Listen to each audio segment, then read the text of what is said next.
everyone, this is Simran. Welcome back to your own YouTube channel IGNOU E-पाठशाला. I hope you people are doing well. So आज के इस particular video में हम बहुत ही important चीज़ के बारे में बात करने जा रहे हैं, दैट इज़ आपका सेट या स्लेट एग्जामिनेशन क्या होता है। अब आप में से जितने भी लोग टेलीग्राम पर मेरे साथ जुड़े हैं तो आपको ये पता होगा कि मैंने एक पोल जनरेट किया था टेलीग्राम पे regarding UGC net examination and maximum students ने वोट किया है कि वो यूजीसी नेट एग्जामिनेशन के बारे में जानना चाहते हैं। तो उसके ऊपर तो आपको वीडियो ज़रूर मिलेगा, उसके लिए मैं आपको सेपरेट वीडियो प्रोवाइड करूंगी। बट उसके अलावा भी एक एग्जामिनेशन होता है जिसके बारे में आपको पता होना चाहिए, और मैं ये ज़रूर कहूँगी कि आप कोशिश करिए कि आप इस एग्ज़ाम को भी क्लियर कर लीजिए। तो क्या होता है ये सेट और स्लेट एग्जामिनेशन, जानते हैं इस वीडियो के अंदर। तो वीडियो को एंड तक जरूर देखिएगा, और अभी तक चैनल सब्सक्राइब नहीं किया है चैनल सब्सक्राइब कर लीजिए, बेल आइकन को भी जरूर प्रेस कर दीजिएगा ताकि मैं जब भी वीडियोस का अपलोड करूं उसका नोटिफिकेशन आपके पास जरूर जाए। बात करते हैं कि ये सेट या स्लेट एग्जामिनेशन क्या होता है, इसका फुल फॉर्म जान लेते हैं। सबसे पहले आपका सेट का मतलब होता है स्टेट एलिजिबिलिटी टेस्ट, और कई कई जगह पर इसको स्लेट बोला जाता है, that is state level examination. ठीक है, तो ये एग्जामिनेशन आपका स्टेट लेवल का होता है। देखिए, जो यूजीसी नेट का हमारा एग्जामिनेशन है ये ऑल ओवर इंडिया होता है। ठीक है, ये ऑल ओवर इंडिया का होता है, राइट। बट ये आपका जो सेट एग्जामिनेशन है या फिर हम कहें ये स्लेट एग्जामिनेशन है, ये स्टेट वाइज होता है। ठीक है, तो यहाँ पर जनरली आप देखेंगे, और जितना मैं यहाँ पर रिसर्च कर पाई हूँ उसके अकॉर्डिंग 21 स्टेट्स ऐसी हैं जो ये सेट या स्लेट एग्जामिनेशन कंडक्ट करवाती हैं। तो इसके बारे में आपको पता होना चाहिए। हो सकता है आप उस स्टेट से बिलोंग करते हो जिस स्टेट में ये एग्जामिनेशन होता है, तो आपके पास डबल बेनिफिट है। अगर आप यूजीसी नेट क्वालिफाई कर लेते हैं तब तो आप ऑल ओवर इंडिया यहाँ पे वैलिड रहेगा आपका असिस्टेंट प्रोफेसर या लेक्चररशिप के लिए आपका सर्टिफिकेट। और अगर आप सेट या स्लेट क्वालिफाई कर लेते हैं तो आप जिस स्टेट में रहते हैं उस पर्टिकुलर स्टेट के लिए वहां पर आपकी वैलिडिटी बढ़ जाएगी। तो अगर आपकी स्टेट में पर्टिकुलरली कोई वैकेंसी निकलती है रिगार्डिंग असिस्टेंट प्रोफेसर या लेक्चररशिप तो आप इजिली अप्लाई कर सकते हैं। ठीक है, तो देख लेते हैं कौन कौन से स्टेट्स हैं जिनमें ये एग्जामिनेशन कंडक्ट करवाया जाता है। तो ये रहे टोटल आपके 21 स्टेट्स जहां पर सेट या स्लेट एग्जामिनेशन कंडक्ट करवाया जाता है। सबसे पहले है हमारा Andhra Pradesh set, then Tamil Nadu set, Maharashtra set, Kerala set, Karnataka set, जिसको हम यहाँ पे के सेट के नाम से जानते हैं। ठीक है, नेक्स्ट है West Bengal SET, Gujarat SET, Assam SLET. अब असम स्लेट को यहाँ पर North East state level eligibility test के नाम से भी जाना जाता है। ठीक है, West Bengal SET WB SET के नाम से जाना जाता है, ये G सेट के नाम से जाना जाता है। तो इन सब के अपने अपने शॉर्ट फॉर्म्स भी हैं, लेकिन अगर आप फुल फ्लेज यहाँ पर सर्च करेंगे तो आपको सारी इंफॉर्मेशन मिल जाएगी। ठीक है, नेक्स्ट है हमारा छत्तीसगढ़ सेट, जम्मू कश्मीर, हिमाचल प्रदेश, मध्य प्रदेश, राजस्थान, उत्तराखंड, तेलंगाना, झारखंड, गोवा, बिहार, उड़ीसा, पंजाब एंड हरियाणा। तो यहाँ टोटल 21 स्टेट्स है जहाँ पे आपको ये सेट या स्लेट एग्जामिनेशन देखने को मिल जाता है। यूपी का एज सच कोई भी सेट या स्लेट एग्जामिनेशन नहीं होता है। ठीक है, तो अगर आप में से कोई भी इन पर्टिकुलर स्टेट से बिलोंग करता है तो इस एग्जामिनेशन पर ज़रूर फोकस करिएगा। यूजीसी नेट के साथ अगर आपका स्टेट लेवल का एग्जामिनेशन भी क्लियर हो जाता है तो वो आपके लिए हमेशा एक एडेड एडवांटेज ही रहने वाला है। ठीक है, अब ये तो बात हो गई कि कहाँ कहाँ ये एग्जाम कंडक्ट होता है, बट इनका एलिजिबिलिटी क्राइटेरिया क्या है, एग्जाम का पैटर्न क्या है, कितने टाइम पीरियड का एग्जामिनेशन होता है, इन सब के बारे में भी जान लेते हैं। क्योंकि हमने ये तो जान लिया कि एग्जाम्स होते हैं, बट हमें पढ़ना क्या है, हम एलिजिबल हैं या नहीं, ये भी जानना उतना ही इम्पोर्टेंट है। ठीक है, तो चलिए देख लेते हैं कि क्या क्या यहाँ पर आपका एलिजिबिलिटी क्राइटेरिया है। तो देखिए, जैसा यूजीसी नेट का पैटर्न है, यूजीसी में जो गाइडलाइंस प्रोवाइडेड है वही सेम गाइडलाइंस आपको सेट एग्जामिनेशन या स्लेट एग्जामिनेशन में देखने को मिल जाती हैं। एलिजिबिलिटी क्राइटेरिया की बात अगर मैं करूं तो यहाँ पर आपका मास्टर्स रिक्वायरमेंट होता है, मास्टर्स, और जिसको आप पीजी कहते हैं पोस्ट ग्रेजुएशन, वो यहाँ पर मिनिमम एलिजिबिलिटी क्राइटेरिया होता है। और इसमें भी अगर मैं बात करूं तो ये 55% आपका पीजी होना चाहिए फॉर जनरल कैटेगरी। कहीं कहीं पर आपको ये जनरल एंड ओबीसी दोनों कैटेगरी के लिए भी मिल जाएगा, एंड 50% फॉर अदर कैटेगरीज। ठीक है, ये हो सकता है स्टेट टू स्टेट वैरी करे, क्योंकि कई जगह पर ओबीसी चलता है, कई जगह पर सिर्फ बैकवर्ड क्लास चलता है, तो ये आपको अपने स्टेट के अकॉर्डिंग देखना पड़ेगा जो भी आपका नोटिफिकेशन है। ठीक है, लेकिन मिनिमम रिक्वायरमेंट हर जगह पर आपको यही देखने को मिलेगी कि आपका मास्टर्स या आपका PG 55% for general category and 50% for other categories होना चाहिए। अब यहाँ पर स्टूडेंट्स के क्वेश्चन होता है कि क्या मैम हम अपीयरिंग में एग्जामिनेशन दे सकते हैं? तो देखिए, अपीयरिंग में आप एग्जामिनेशन दे सकते हैं, लेकिन अपीयरिंग का मतलब समझना बहुत ज़रूरी होता है। अपीयरिंग का मतलब ये होता है कि अगर आपका जो पीजी कोर्स है, आप पीजी कोर्स कर रहे हैं तो वो 2 इयर्स का कोर्स है, तो 1 ईयर कंप्लीट होने के बाद आप अपीयरिंग कहलाते हैं। या फिर अगर आपका सेमेस्टर कोर्स है तो ये आपका 4 सेमेस्टर्स होंगे, तो 2 सेमेस्टर्स के बाद आप इसके लिए अप्लाई कर सकते हैं। ठीक है, एंड लेट्स से कि आपने अप्लाई किया और आपने हार्डवर्क भी किया और आपका ये एग्जामिनेशन क्लियर भी हो गया, बट अभी पीजी का रिजल्ट आपका नहीं आया है, तो तब तक हो सकता है आपका सर्टिफिकेट होल्ड पे रहे जब तक आपका रिजल्ट नहीं आ जाता। अगर आप जो इनका एलिजिबिलिटी क्राइटेरिया है उसको फुलफिल नहीं कर देते, आपको तब तक सर्टिफिकेट प्रोवाइड नहीं किया जाता है। ठीक है, अगर आपका 55% से नीचे आ जाता है अगर आप जनरल कैटेगरी हैं, या 50% से नीचे आ जाता है अगर आप अदर कैटेगरी के स्टूडेंट हैं, तो यहाँ पर आपको सर्टिफिकेट अलॉट नहीं होगा। ये चीज़ याद रखिएगा, भले आपने एग्जामिनेशन क्लियर कर लिया है।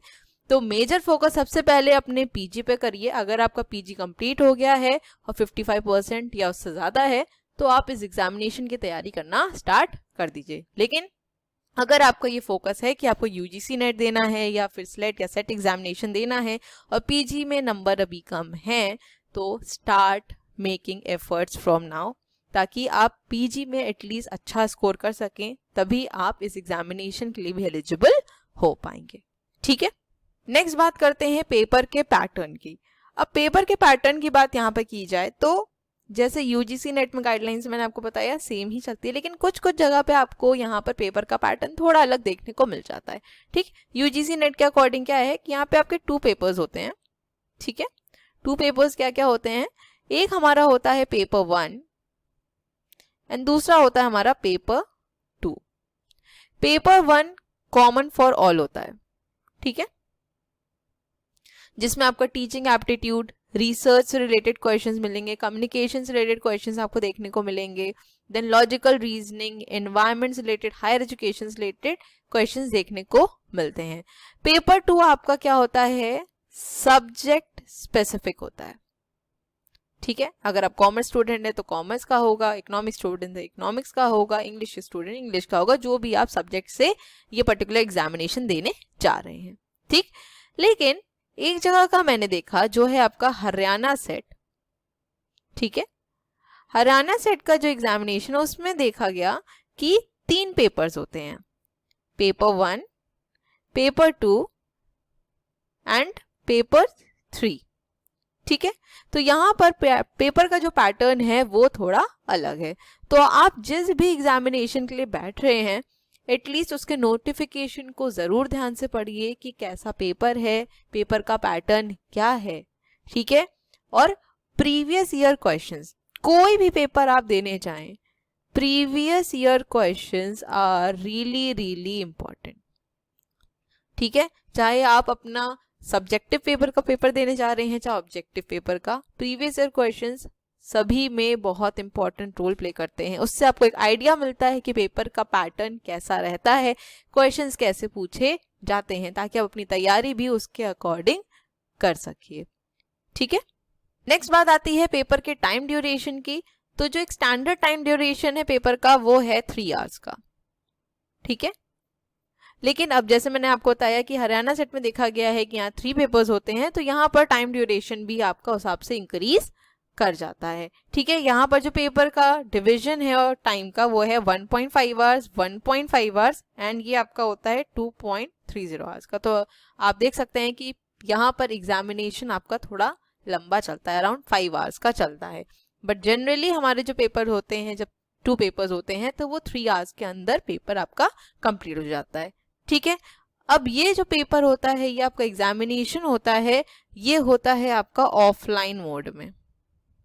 ओके, पेन पेपर बेस्ड जिसको आप कह सकते हैं। ठीक, अब जो हमारा यूजीसी नेट का एग्जामिनेशन होता है वो अब ऑनलाइन होता है, बट ये सेट या स्लेट एग्जामिनेशन अभी एज इन ऑफलाइन मोड में ही कंडक्ट किए जा रहे हैं। तो हो सकता है आपको दोनों पेपर के बीच में एक टाइम गैप मिले, जो कि पहले हुआ करता था, लेकिन अब यूजीसी नेट ने वो चीज हटा दी है, लेकिन ऑफलाइन मोड में अभी भी वो चीज है। ठीक है, तो हो सकता है ये पेपर आपका लेट से कि पेपर 1 हो गया, उसके बाद आपको हाफ एन आवर का हॉल्ट मिला और फिर सेकेंड पेपर आपका स्टार्ट हो। ठीक है, तो ये डिपेंड करता है। नोटिफिकेशन जरूर पढ़िएगा जब भी कोई भी एग्जामिनेशन के लिए डेट रिलीज हो, राइट। नेक्स्ट बात करते हैं अगर हम इसके सिलेबस की, तो सिलेबस भी आपका जनरली देखा गया है कि यूजीसी के अकॉर्डिंग ही है। ठीक है, यूजीसी गाइडलाइंस के अकॉर्डिंग जो आपका सिलेबस इशू है वही सिलेबस आपको स्लेट या सेट एग्जामिनेशन में देखने को मिलता है। ठीक है, बाकी अगर सिलेबस में कुछ भी चेंजेस होते हैं तो जो पर्टिकुलर सेट या स्लेट आप देने जा रहे हैं उसके नोटिफिकेशन में अलग से सिलेबस फिर मेंशन मिल जाएगा आपको। ठीक है, नेक्स्ट आता है एक बहुत ही इंपॉर्टेंट चीज जो मुझे लगता है इंपॉर्टेंट है, वो है रिजर्वेशन।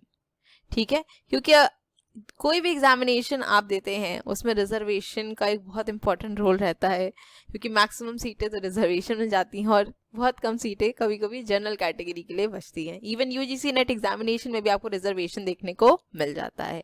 ठीक है, तो ये स्टेट टू स्टेट डिफर करेगा, यहाँ पर मैं स्पेसिफिकली नहीं बता सकती। ठीक है, ये आपका स्टेट टू स्टेट डिफर करता है। तो जब भी नोटिफिकेशन आप देखें, आप जरूर से समझ लें कि कितनी सीटें रिजर्व्ड हैं और कितनी सीटें अनरिजर्व्ड हैं। अब इस पे मैं इतना फोकस क्यों कर रही हूँ, उसका रीजन ये है ताकि आपको एक क्लियर आइडिया रहे कि आपकी फाइट कितनी सीट के लिए। हालांकि आपकी फाइट अपनी एक सीट के लिए है, बट जब सीट कम होगी, कैंडिडेट ज्यादा हैं, तो आपको समझ में आ जाना चाहिए कि आपको कितनी मेहनत डालने की जरूरत है उसमें, है ना।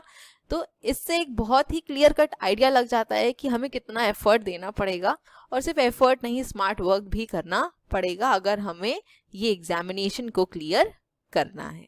ठीक है, नेक्स्ट बात करें अगर एग्जामिनेशन फीस की यहाँ पे, क्योंकि देखिए कोई भी एग्जाम आप देते हैं तो उसके लिए आपको एक फीस पे करनी होती है, और स्टूडेंट्स का जनरली एक इशू जरूर होता है कि मैम इतनी ज़्यादा फीस है और हमारा एग्जाम निकलेगा या नहीं निकलेगा हमको नहीं पता, बट हमारा इतना पैसा लग जाएगा। तो ये बात तो सच है कि फीस ज़्यादा होती है, बट अगर आपको इतना है कि मैं अगर कोई एग्जामिनेशन फॉर्म भर रहा हूँ या फिल कर रही हूँ तो मुझे इस एग्जाम को क्रैक करना है, ठीक है, तो उस फीस को वसूलना है, एकदम कॉमर्स स्टूडेंट की तरह अगर मैं बोलूं तो यहाँ पर जो फीस रेंज है वो जनरली देखा है मैंने 500 टू अराउंड 1200 के बीच में आपको देखने को मिल जाती है। ठीक है, जैसे अगर मैं हरियाणा सेट की बात करूं तो उसके अराउंड जनरल कैटेगरी के 650 है।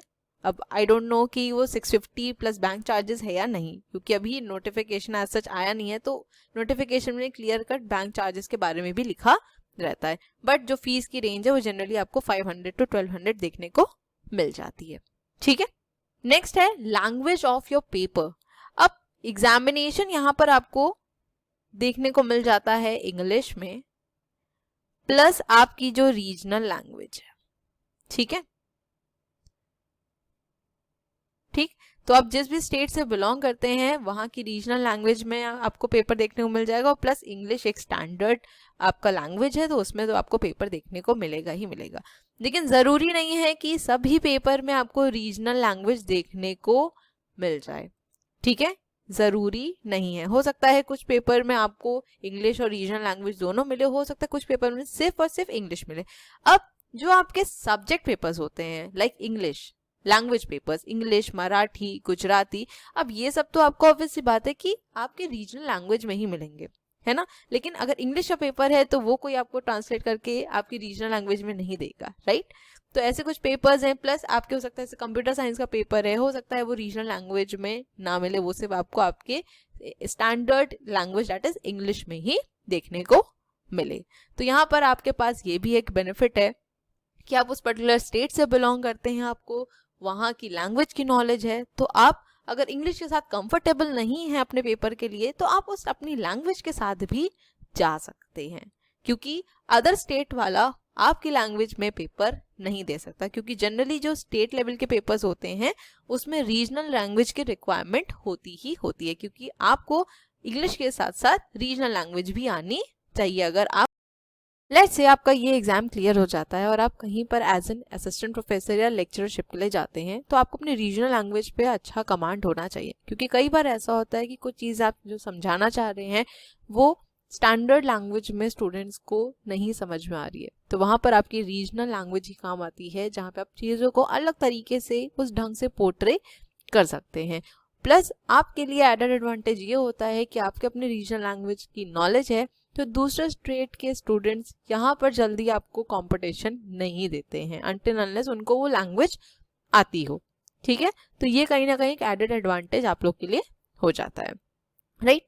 नेक्स्ट बात करें यहाँ पर नंबर ऑफ अटेम्प्ट्स की, तो ये बहुत ही अच्छी बात है कि यहाँ पर नंबर ऑफ अटेम्प्ट्स पे एज सच कोई भी लिमिट नहीं है कि 4 ही अटेम्प्ट या 5 ही अटेम्प्ट आपको मिलेंगे, ऐसा कुछ भी नहीं है।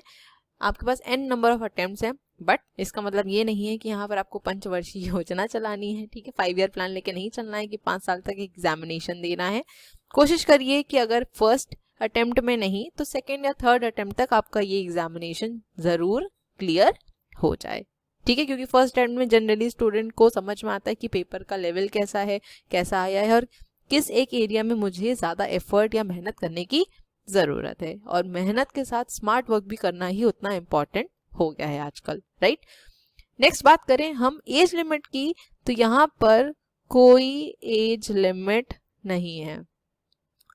कोई एज लिमिट का मतलब यहाँ पर है मेरा maximum age limit as such यहाँ पर कोई भी नहीं है।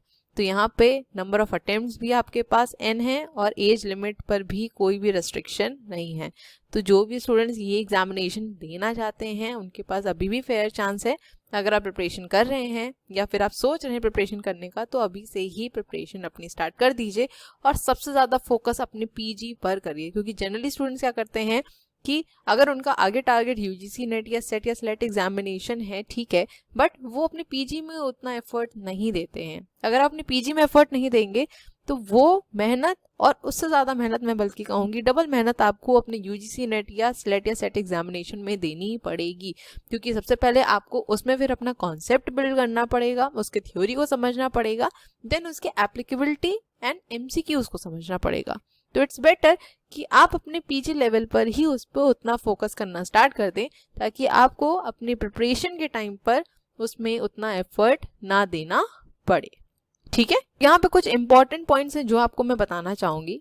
जो आपका एलिजिबिलिटी क्राइटेरिया मैंने आपको बताया 55% या 50%, उसमें आपका जो मास्टर्स की परसेंटेज हैं वो विदाउट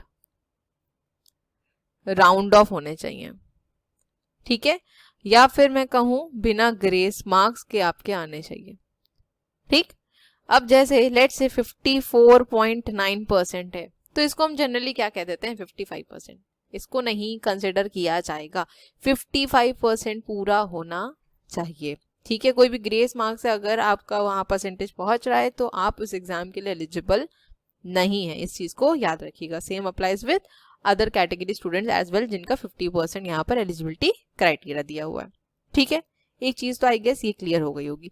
दूसरी चीज़ यहाँ पर मैं ये कहना चाहूँगी कि जो भी एग्जामिनेशन के लिए आप अपीयर होने जा रहे हैं, उसमें आपको एक चीज़ ध्यान ये रखनी है कि पेपर का पैटर्न कैसा रहता है।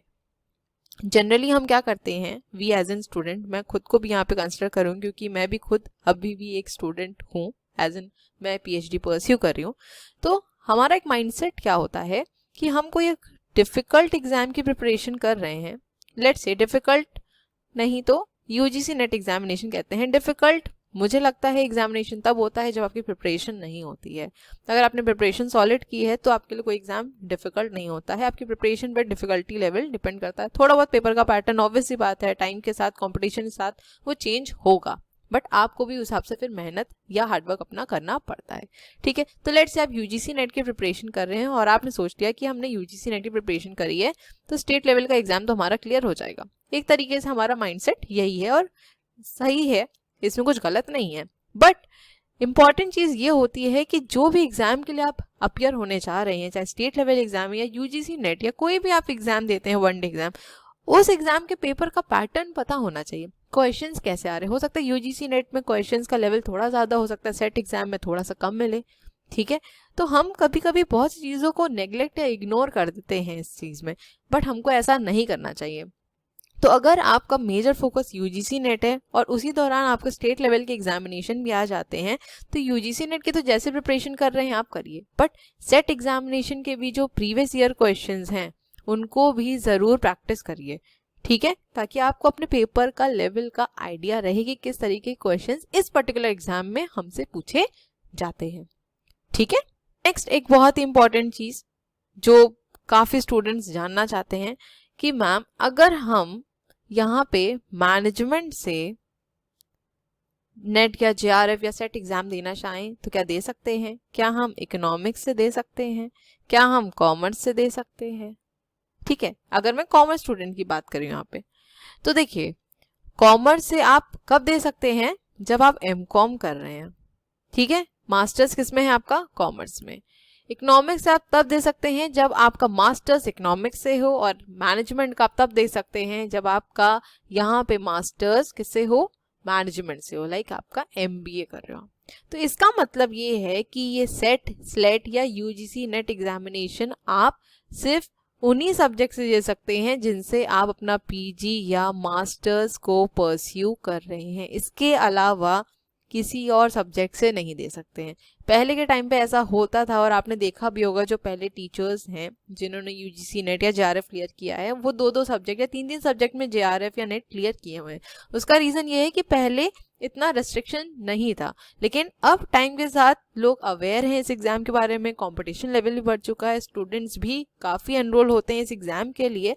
तो उसके अकॉर्डिंग देखा गया है कि अब इस एग्जामिनेशन में आप जो भी सब्जेक्ट से मास्टर्स या अपना पीजी परस्यू कर रहे हैं, सिर्फ वही सब्जेक्ट से आप ये एग्जामिनेशन को दे सकते हैं, ठीक है। तो अगर आप कॉमर्स स्टूडेंट हैं, आप एमकॉम कर रहे हैं, तो यहाँ पर आप कॉमर्स से ही सिर्फ एग्जामिनेशन को फिल कर सकते हैं, किसी और सब्जेक्ट से आप फिलअप नहीं कर सकते। इस चीज़ को याद रखिएगा, ठीक। नेक्स्ट इंपॉर्टेंट चीज़ ये कि इस एग्ज़ाम में कोई भी नेगेटिव मार्किंग नहीं होती है, जैसे यूजीसी नेट एग्जामिनेशन में नहीं होती है, ठीक है। जनरली नहीं होती है, बट आप एक बार नोटिफिकेशन, जो भी एग्जामिनेशन आप देने जा रहे हैं उसका नोटिफिकेशन ज़रूर चेक करिएगा, उसमें ये मेंशन होता है। लेकिन जनरली पेपर्स में, इन पेपर्स में नेगेटिव मार्किंग नहीं होती है, ठीक है।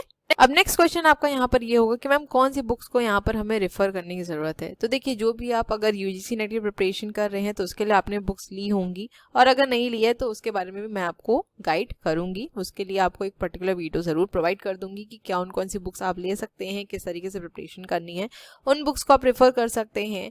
प्लस आपके जो स्टेट लेवल के एग्जामिनेशन होते हैं उनकी भी कुछ बुक्स पब्लिश होती हैं, तो आप उन बुक्स को रेफर कर सकते हैं। प्लस ऑनलाइन सोर्सेज आपके पास अब बहुत हैं, कोई भी ऑनलाइन सोर्स को आप यहाँ पर देख सकते हैं, बट मेक श्योर कि जो भी ऑनलाइन सोर्स को आप देख रहे हैं वो ऑथेंटिक हो, ठीक है।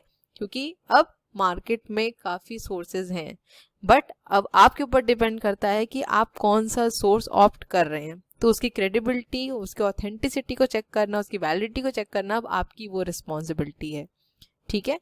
तो वाइजली डिसीजन लीजिएगा इस चीज़ में, ठीक है। So thank you so much for watching. इस वीडियो को लाइक ज़रूर कर दीजिएगा, और अगर अभी तक चैनल को सब्सक्राइब नहीं किया है, चैनल सब्सक्राइब कर लीजिए, बेल आइकन को भी ज़रूर प्रेस कर दिएगा, ताकि मैं जब भी वीडियोस का अपलोड करूँ उसका नोटिफिकेशन आपके पास ज़रूर जाए।